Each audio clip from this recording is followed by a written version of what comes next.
Hello and welcome to another episode of the Happy Head podcast. Today I've got Glenda Hoon Ross. I'm going to make sure I get that right with me. And we were having a bit of a conversation before we started recording, and I couldn't remember why we were going to have the chat. And then Glenda said RV. And I went, that's not an RV. If it is, it's got one of these things that's towed by a monster truck. So, hi, Glenda. Welcome to the show. How are you? Paul, thank you so much for having me. I'm honored to be here and have this conversation with you. And Paul, I'm doing well. You know, some days are up, some days are down. I mean, I think we can all relate to that during this pandemic that it comes in waves. I can imagine. I can imagine. So, listen, tell me, what on earth persuaded you and your husband to sell up everything and buy an RV and travel around America? Yeah, well, so before our trip, I had two pretty significant events happen. My father this was back in 2013, he passed away from a neurological degenerative disease. So he was basically a functioning normal human being, what over a time span of 6 years became a lucid vegetable. Mm-hmm. So over that time, just being with him and seeing him lose his abilities and his body basically was very taxing and very hard to watch, especially as a young woman who was seeing the world of all of her friends. Just they had normal parents that were going on vacation and going on holidays with, and I was sitting there taking care of my dad and reading to him because he couldn't do a single thing. Mm-hmm. 3 years after my dad passed away, my mom passed away from a heart attack. It was all of a sudden. I had lunch with her on a Sunday afternoon, and the next morning, on a Monday morning, I received a phone call and she was gone. So Wow. both of these events had a significant impact on me and my husband, where we just it's not that I had this awakening. It was more of, wow, I saw how precious life is, and that at any moment we can lose our abilities, from being able to talk, being able to eat, being able to speak, to, I mean, just all of a sudden seeing someone one day and then the next day they're gone. And the truth is that death is inevitable. That, I mean, it's something that we can't escape. So it really led us, and my husband and I, to think about, what were we doing? We were working these corporate jobs. We were living in Houston, Texas at the time, where we were sitting in traffic. We were doing all the motions that our culture says as a young person that we need to do in order to be successful. And we just thought, well, we keep working this hard, and hard work is valid and wonderful, but we keep working towards the wrong goals. And so we decided to sell everything we have and move everything into our RV with our dog. And we've been traveling in our RV since 2017.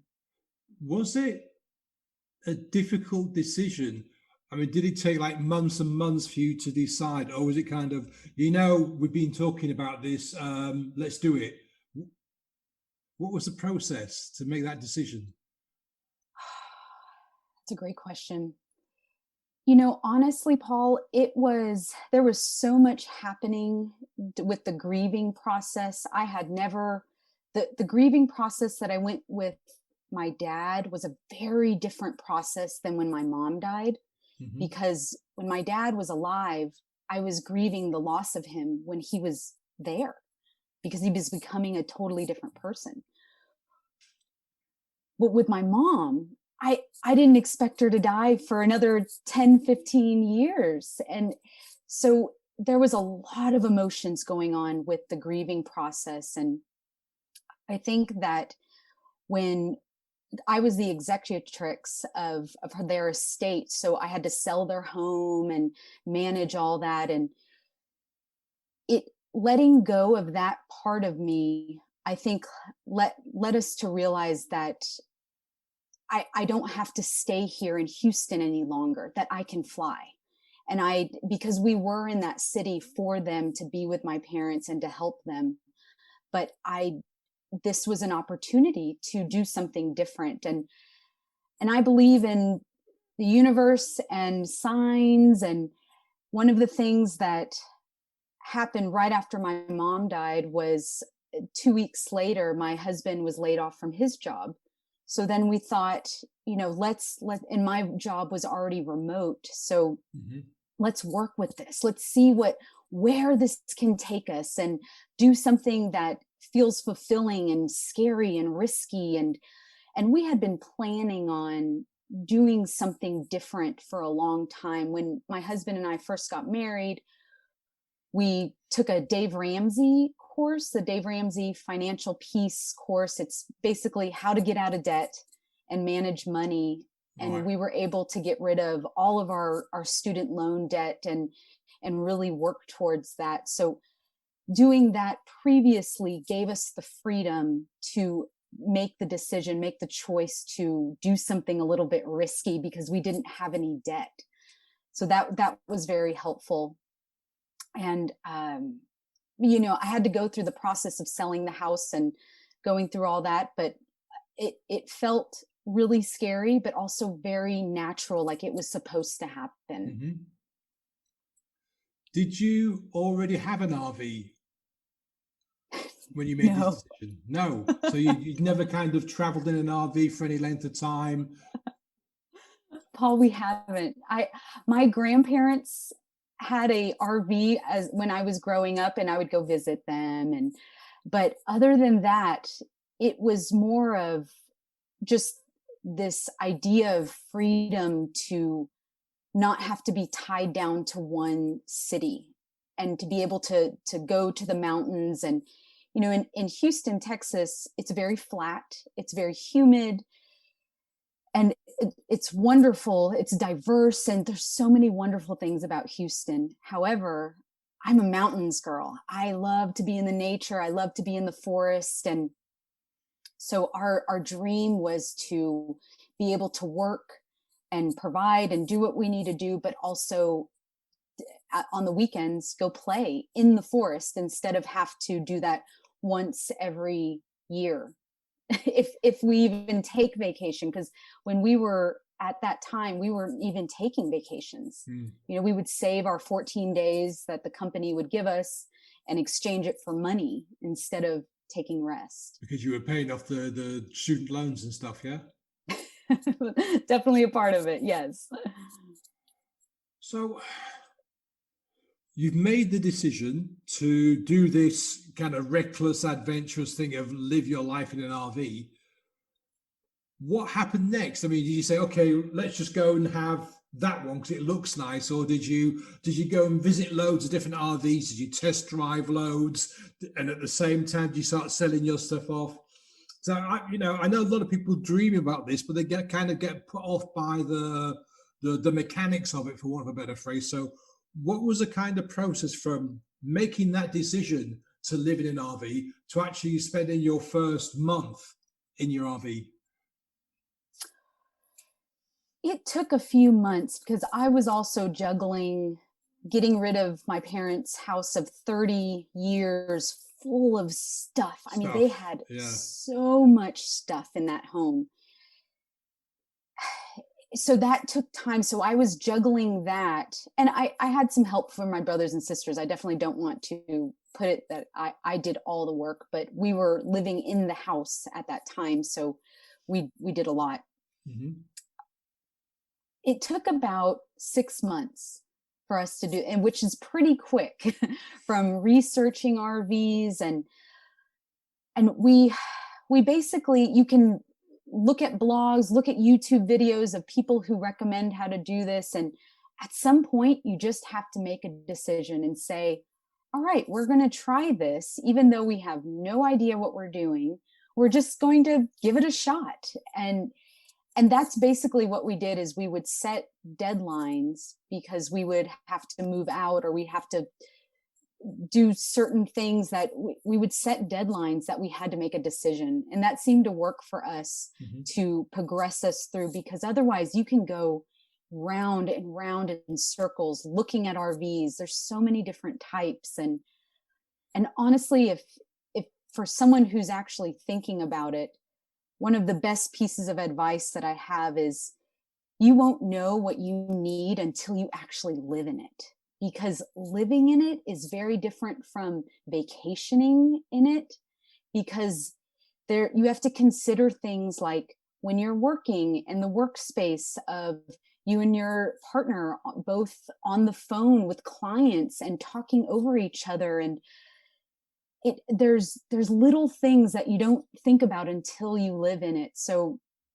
trying something out, and we've kept the same RV that we've had originally, just because it's so expensive to get an RV. But you know, that's the position that we're in, is just that we didn't want to keep buying a different RV every year. I see a lot of people do that, but that's not our choice. We've just kind of kept what we have. I guess that's probably one of the biggest blocks that people face when they decide to do something new, something different, is that they spend so much time researching and analyzing and checking and trying to figure things out, that before they know it, 10 years have gone by and it's almost kind of like too late for them to do the thing. Whereas you've gone, okay, we want to do this, let's do some research, but like bite the bullet and we'll buy one and we'll kind of learn as we go. And that is probably the best way to do this if you're going to do that kind of thing. Yeah, absolutely. So you just said that you're both now working remotely.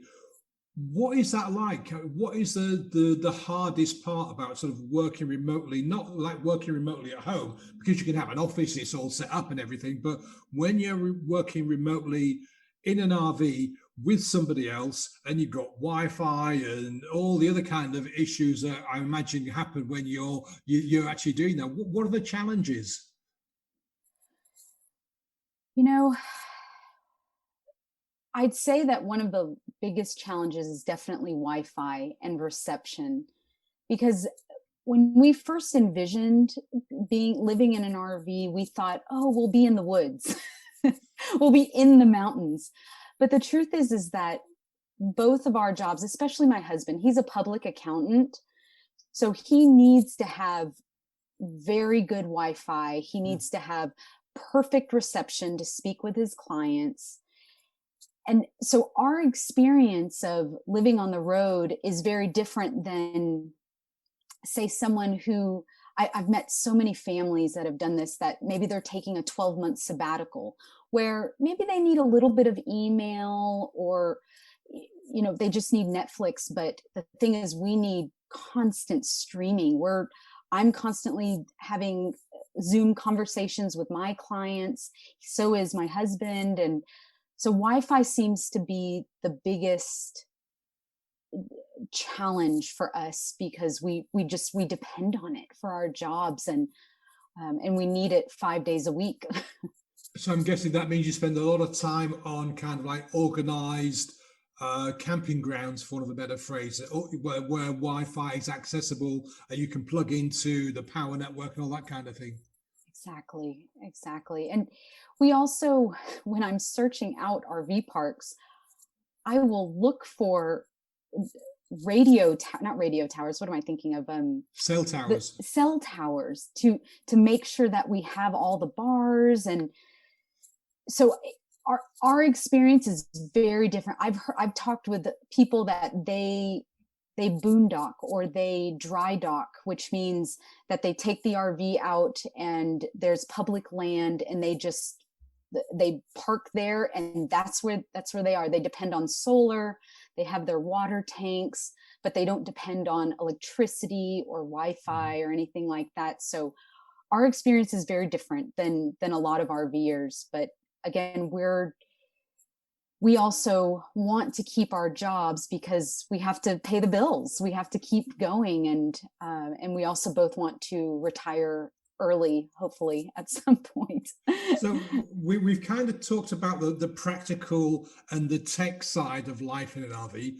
What about the mental side of things, the mindset of, getting sat down to work rather than taking time and walking in the hills and all that kind of stuff? How do you keep yourself mentally on track with everything that needs to be done and organized, all that kind of thing?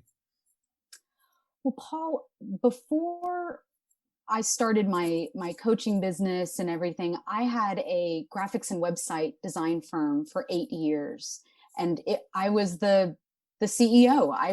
So I'm used to working remote, and I'm a pretty disciplined person anyway, that when I start work, that's when I start, and then I Yeah. finish at the end of the day. And sometimes I start at 6:30 in the morning, and sometimes I start at 8:30 in the morning. And that's something that I have truly honored, is making sure that I'm getting enough sleep. And it doesn't matter what time I wake up, as long as I'm refreshed and focused, and I can spend the quality time working instead of just fiddling around. And then for my husband, it's the same thing, where he works more of an 8 to 5 type job. So it works for the both of us to be able to work our full days. And then we have a rule that on the weekends we don't touch our phones, we don't get on our computers or screens, that it's primarily outside. And what are the most difficult challenges you face from, like, a mindset perspective and doing all the things that you want to do and making sure that it all gets done? Do you mean from a work perspective, or Well, just just everything, like? because obviously you're in when I say confined space, I mean like a limited space. So everything's got to be organized and you're kind of sitting on top of each other. So I'm guessing that there are, challenges of making sure that not only are we disciplined, but we've got the right kind of mindset, the right kind of focus. It's like you said, that you want to retire early, so it's 8 to 5 or 6 to 5. So all making sure that all of this keeps you on track and you keep your mind on track of where you want to go, that goal, that target. We do regular check-ins as a couple to see how we're doing, and do you feel like we're progressing. And this is something that I find that's important, is we have our our sessions that my husband and I, where we write down goals, and but it's not just the goals, it's breaking them down into what do we actually need to do, into the tasks, and then putting it into the calendar. I am a Myers-Briggs INFJ, so I like to have structure. So for Mm-hmm. me, writing down what needs to happen for a goal to happen is just as important, and putting it in the calendar is just as important as sitting down and dreaming about goals. So that seems to help, is and having dates that I call them decision dates, that if we're teeter-tottering on a certain decision, that we say, okay, in 3 days, take your time, meditate on it, whatever you need to do to figure out what direction we need to go into. And then by this date, we're going to decide and move forward. Those really help. I think you need to have those kind of goals, otherwise you just become so unstructured and disorganized. Absolutely. And we're not perfect, don't get me wrong. I Oh, mean, who is? you Who know, is? yeah. But for us, there was a time period when we thought, oh, we want the big house, we want the fancy cars, we want the CEO status. And now it's moving towards, how do we want to feel? I want to feel adventure. I want to feel peace.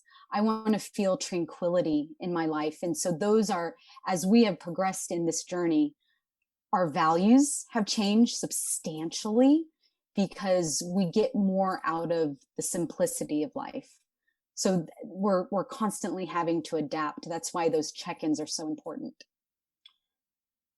Did you face any opposition from family, friends, or even your clients when you made this decision to kind of like not go off grid, but go onto the road, into the RV and the RV lifestyle? Yes, it was a very mixed bag of different opinions. There was some people who thought we were crazy, that we would give up after a year, that there's no way that we could do this. And then there was other people that said, well, that's Glenda.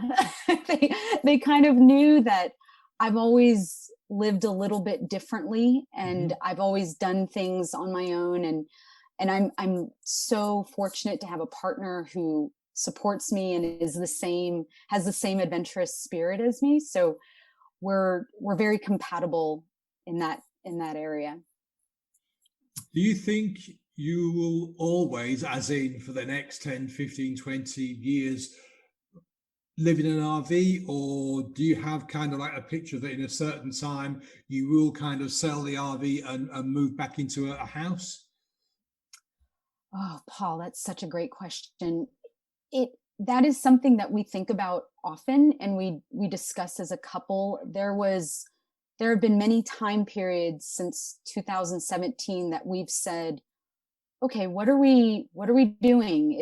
Are we happy doing this? And because we might be in a situation where we're not being fulfilled in a certain way, maybe we're working too much and we Mm-hmm. lose sight of why we're doing this. And because I think everyone can relate that sometimes just life presents you with issues. Because I mean, just because we're living on the road doesn't mean we're not going through family issues and friends issues and money issues and health issues. We're still humans going through the human experience. So it's, oh my gosh, I lost my train of thought. We were the talking about whether you were going to stay in the RV for the next 10, 20, oh 30 years, or at some stage kind of sell it and move back into the standard, for want of a better phrase, lifestyle. yeah, right now we're choosing to stay in the RV, but we're also looking at the future and what we what does that look like. And so one thing we're actually looking at is purchasing land in a beautiful mountainous area in Colorado that we keep returning to. We call it our happy place, because it's in Southwest Colorado, and it's just mountains galore. And it it's been compared to the Swiss Alps, that it's, just Oh, gorgeous. So I I think for now we are going to stay in our RV. And one thing that I want to point out is we've also stayed in Airbnbs during this journey, where we'll find a house that we can park our RV. And so we actually stay in a home, because there's something nice about staying in a home where you can use a full size oven, a full size refrigerator. It's those, the counter space in a home can be so wonderful. My husband and I cook a lot. So cooking to me is very important, and feeding, creating nutritious meals for us. In mhm. an RV, the counter space is so small. Is You have to have a limited. lot of patience. Yeah, and the refrigerators are so small. I have to go to the grocery store more often than when you have a full size refrigerator. You can shop for 2 weeks, and everything will stay nice and organized in the refrigerator. So there's compromises, and so we do change it up, where we'll go to Airbnbs for a few months. And luckily we were in an Airbnb during the beginning of the pandemic, and we felt a lot more comfortable. I'm sure everyone was like, what is going on? What is going to happen? Can I even step outside my house right now?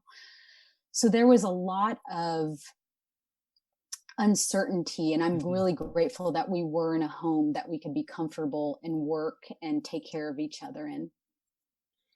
Yeah, I mean that's the thing, isn't it?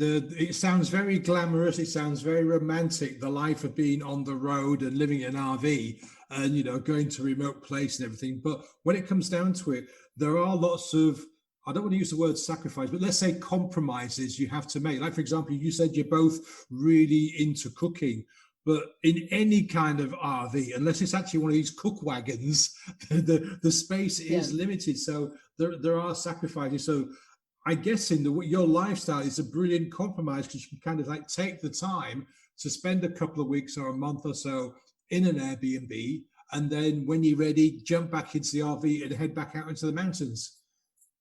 Yes, exactly. This lifestyle is definitely a compromise.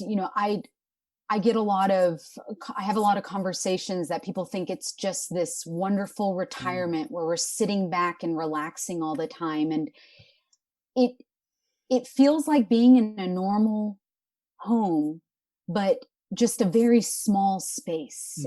Mm.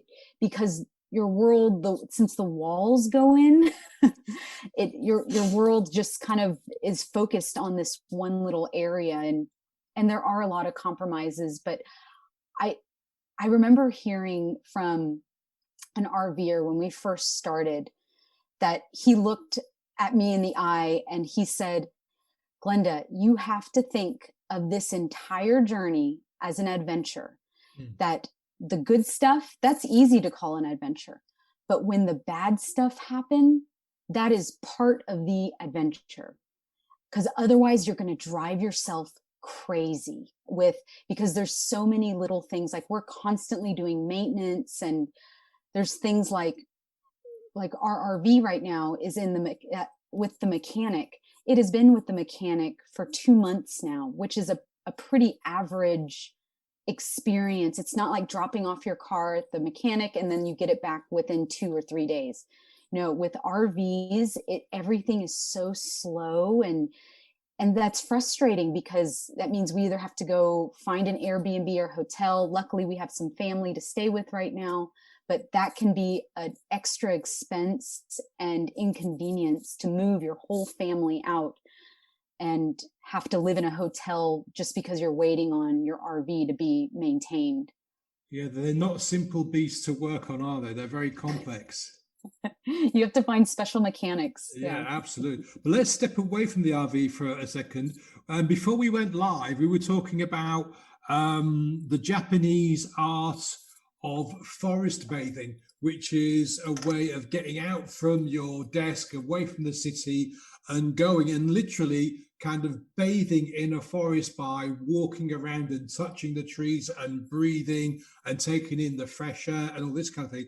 And you were telling me that you're actually becoming qualified to become what was it, a forest therapy person?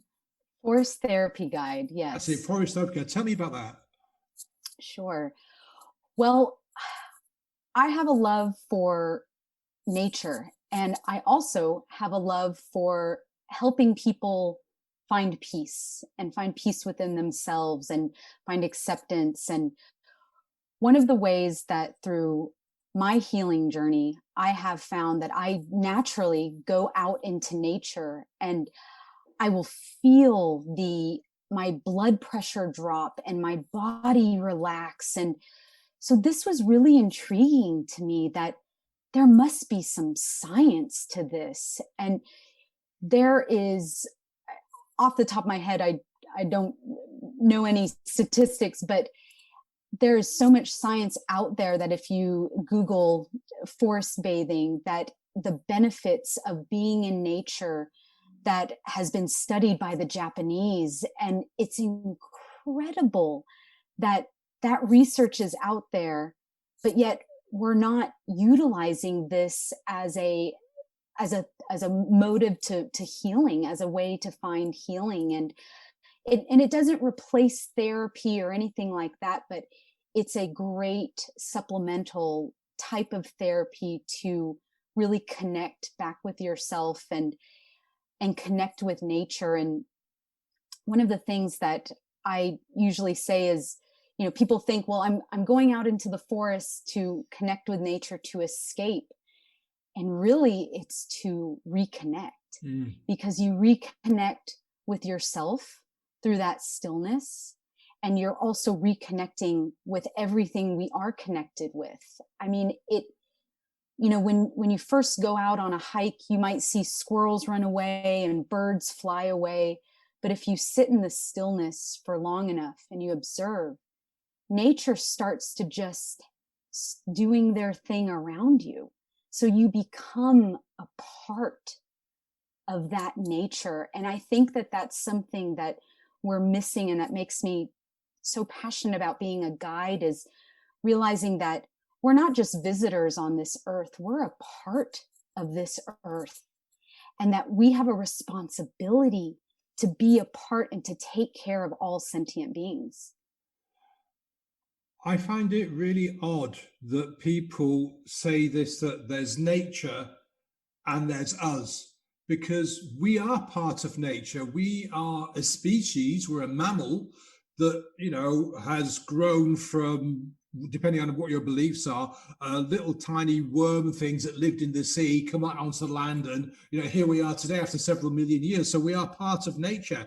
And I think what you said there, Glenda, is really thinking. It's not about escaping, it's actually about reconnecting with our roots, to use a phrase. But by getting back into nature, we are reconnecting with the world.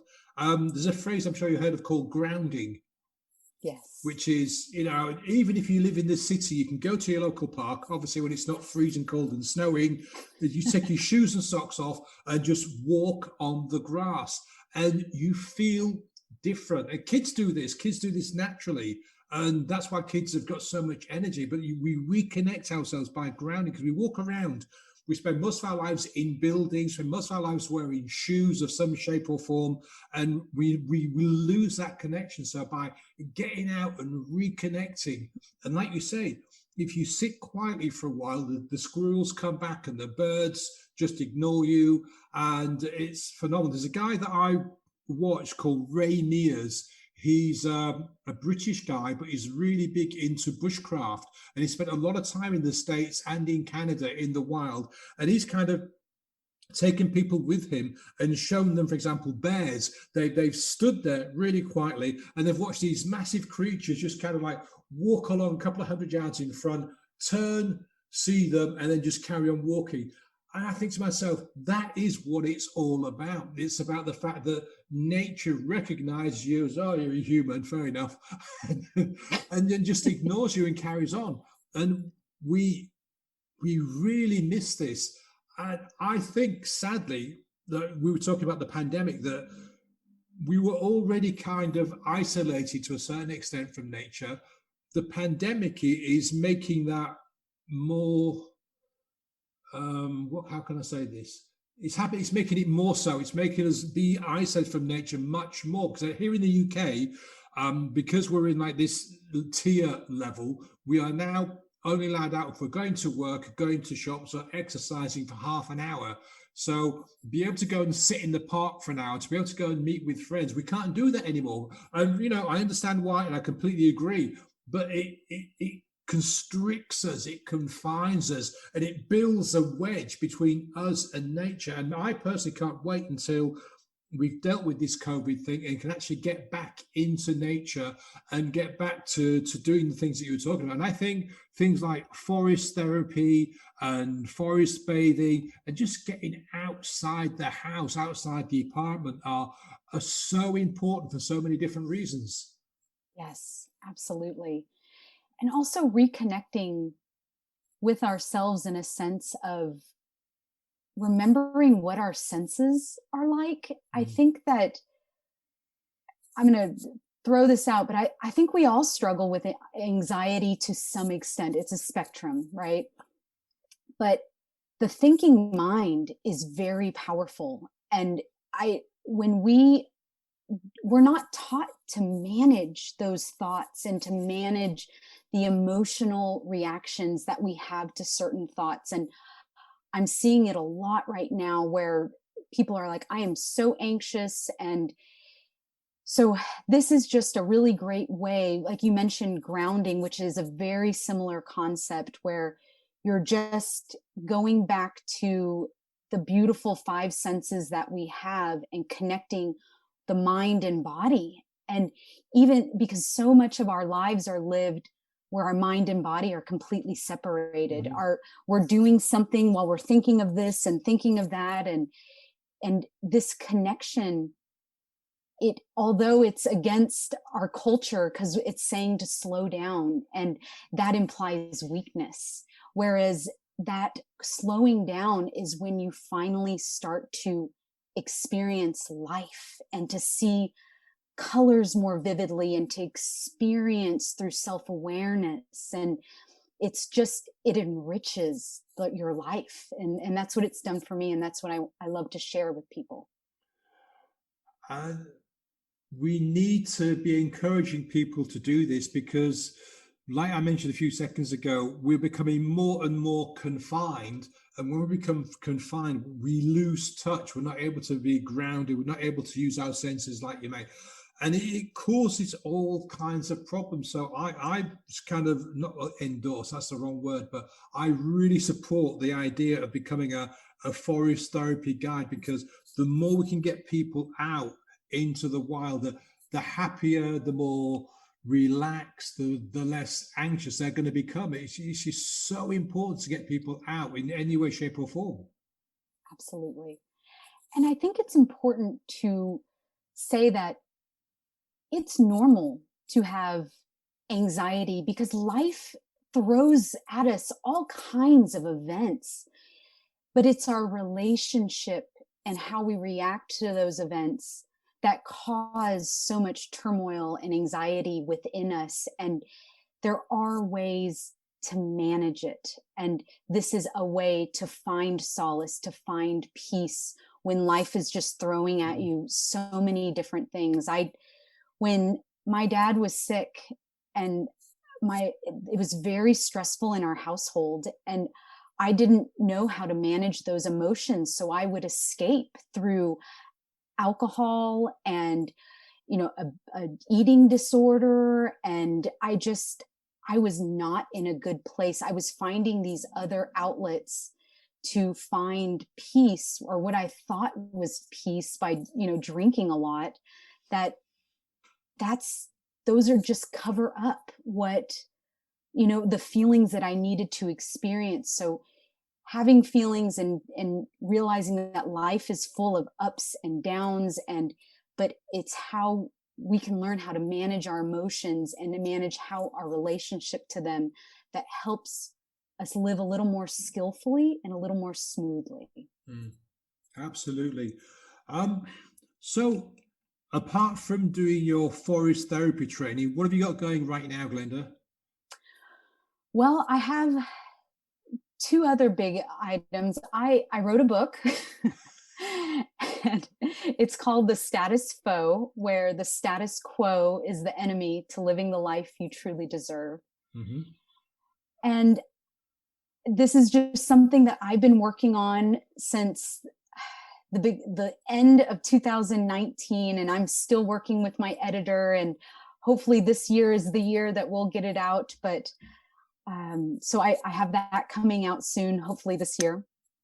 And then I'm also a life coach. I help guide people to find peace and find that freedom and self-acceptance. And I use a lot of lessons that from just experience, but also from secular Buddhism.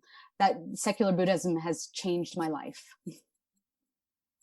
Give me one way that it's changed your life. Oh, Paul, one of the biggest lessons is realizing how beautiful impermanence is, that everything is constantly changing. Mm-hmm. And it's through nature that we can really observe that, because just sitting in nature, you see trees dropping leaves and going dormant in the winter, but then they come back in the spring and then they blossom.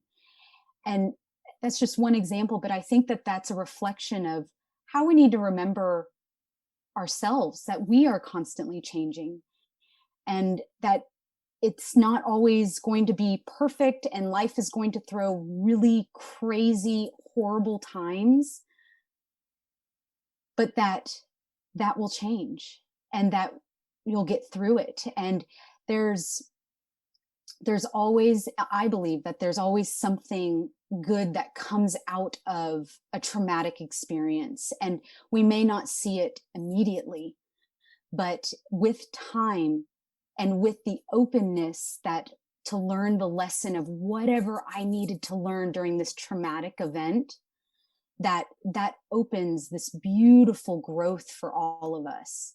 And impermanence is a key factor in that, just reminding myself that I am changing, the world is changing, and if I resist it, that's going to cause suffering. Whereas if I learn to flow with it, that'll make it more manageable. Yeah, I mean, that is so true, because if you look at it from a certain perspective, nothing is permanent.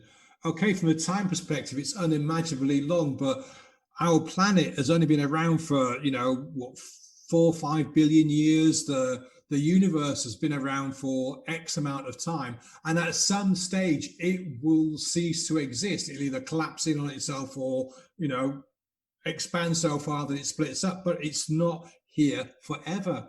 And so many of us kind of think that it's never going to happen to me. We all die. Every single person on this planet, all 7.5 billion of us, at some stage will leave this mortal coil and will go on to the next phase, whatever that may be. But so many people are kind of like, not, it's not going to happen to me. We take that thought out of our heads. And I think that's wrong, because if you do accept that at some stage, one day, you are going to die, it gives you the impetus to live your life to the full, rather than kind of treating every single day like the previous day, and that you don't put any effort into living your life because you think, well, I'm going to go on forever. It gives you the push to do things like sell your stuff and jump in an RV, or take your family around the world, or buy a sailboat and sail across the ocean, whatever it is. It gives you that impetus. And it's such a shame that more people don't do that, that accept that, we are not infinite, that we are impermanent, our very selves. If they could realize that, I think people would be much happier, they'd be freer, and they'd be able to go out into the forest and be with nature, and to jump in an RV and to do different things, and to quit jobs that they hate, that are going to be in, or they think they're going to be in, for 40 years. Because, as you said, things change. I mean, I found this fascinating, that every 7 years we become a new person. Over a 7-year cycle, every single cell, every single part of us changes over that 7-year period. So I am not the same person that I was 7 years ago, because I've kind of like renewed myself, and we all do. So even that shows us that we're not permanent, and yet people choose to believe that we are.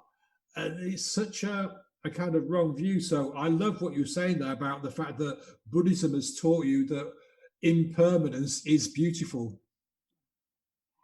Absolutely, Paul. I can't agree more with what you just said. And one of the, I think the other benefits of, because it's funny, part of my practice is to remind myself that I'm going to die every single day. This is, I say the 5 remembrances, and I'd be happy to share those with you, but it's, I will get sick, I will die, I will age, everyone and everything that I love will change, and I will be separated from them. And my actions are my only possessions, and I cannot escape their consequences. This is a part of my practice that I say after my evening meditation. And what that also does is reminding myself that I'm going to die means that the people that I'm with, the animals that I love, everything that I'm doing is just this one shot, because at some point I could lose it. So be present with it. Be present with this person. Losing my parents has made me realize that anybody in our lives, there's no guarantee that they will be here with us. And I used to spend so much time, we would go visit family, and my mind would be somewhere else. It would just be traveling, what I had to do, what work projects. So I was never fully present in enjoying that person. Whereas now I approach it as, I may not see this person ever again, just be present with them. And another benefit of remembering that we're going to die is just,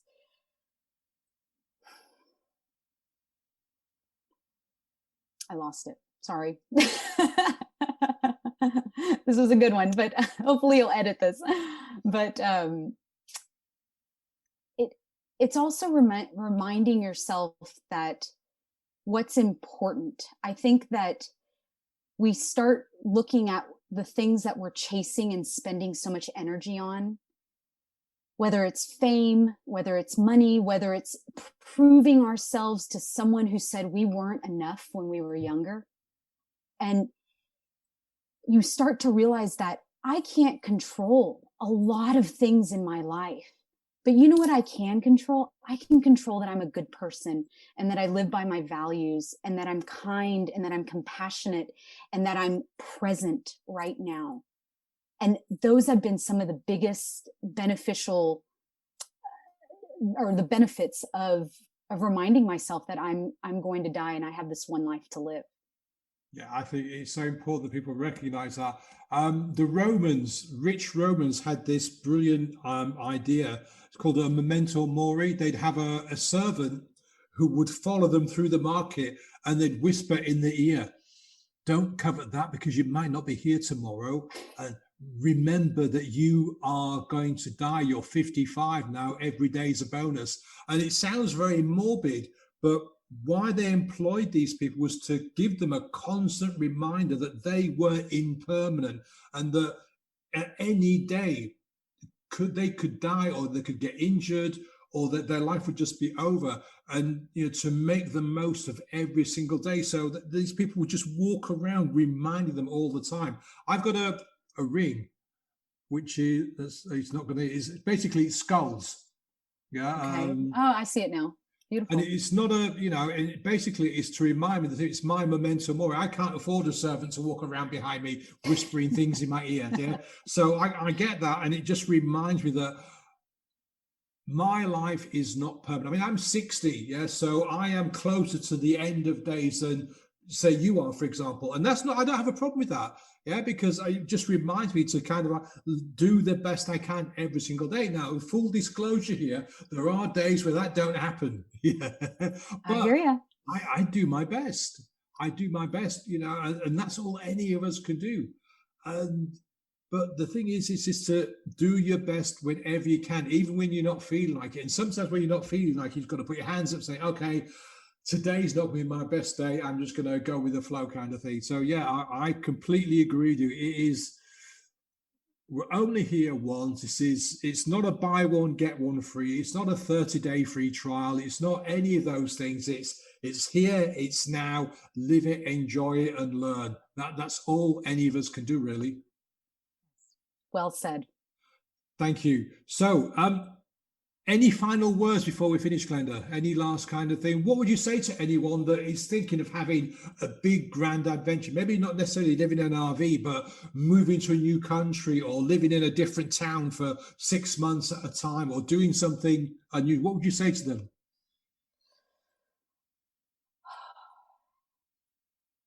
One of the first exercises that I ever did, because this is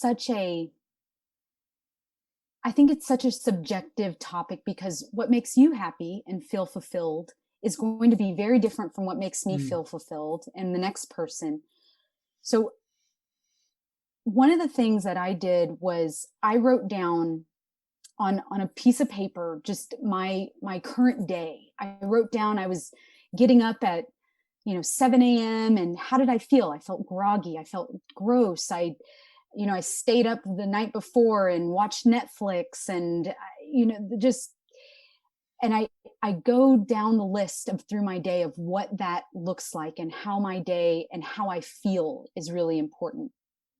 And then in another sheet of paper, I write down everything that I want, that I want to wake up refreshed. I want to wake up to the smell of coffee brewing and enjoy a cup of coffee in my bed while I'm reading, and instead of having a rushed, stressful morning.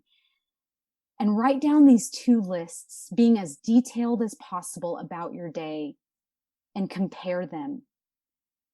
And put that in your bathroom mirror or somewhere that you can see it every day. But just seeing that every day of what your reality is versus what you want.